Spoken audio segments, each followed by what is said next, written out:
Hi friends, இன்றைக்கி full and full ration அரிசி மட்டும் போட்டு தான் இட்லி மாவு ஆட்ட போகிறேன். அதுக்கு புழுங்கலரிசி தான் எடுத்துருக்கிறேன். இந்த மாதிரி 4 கப் எடுத்துருக்கிறேன் நான். நீங்கள் எந்த கிளாஸில் வேணாலும் அளந்துக்கலாம். அதே மாதிரி தலை தட்டாமல் தான் எடுத்துருக்கிறேன். அதே கிளாஸில் ஒரு கிளாஸ் ஃபுல்லாக உளுந்து எடுத்துருக்கிறேன். இது முழு உளுந்து தான். அப்புறம் கொஞ்சமாக அரை கைப்பிடி உளுந்து இந்த மாதிரி எடுத்துக்கிறேன். கொஞ்சமாக வெந்தயத்தையும் போட்டு ஊற வைக்கிறதுக்கு முன்னாடி அரிசியை மட்டும் 4-5 இடம் நல்லா கழுவிடணும். அப்போ தான் அந்த ஸ்மெல்லு போயிடும்.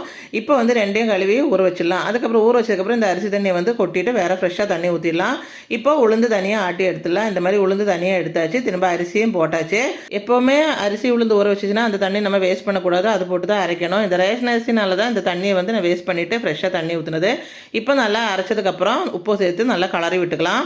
கொஞ்சம் தருதருப்பாக தான் அரைச்சி எடுத்துருக்கிறேன் நான். ரொம்ப நைஸாக இல்லை. இப்போ பாருங்கள் மாவு எப்படி இருக்குன்னு பாருங்கள். சூப்பர் சாஃப்டான இட்லி மாவு ரெடி ஆயிடுச்சு. இப்போ பாருங்கள், இதில் நான் இட்லி ஊற்றி காமிக்கிறேன். அவ்வளோ சூப்பராக இருக்குது. இது என்னால் நம்ப முடியல. நம்ம இட்லி அரிசி வாங்கி போட்டால் கூட இந்த அளவுக்கு சாஃப்டாக வராது. இதை கண்டிப்பாக நீங்கள் ட்ரை பண்ணி பாருங்கள். உங்களோட கருத்துக்களை கமெண்ட் பண்ணுங்கள்.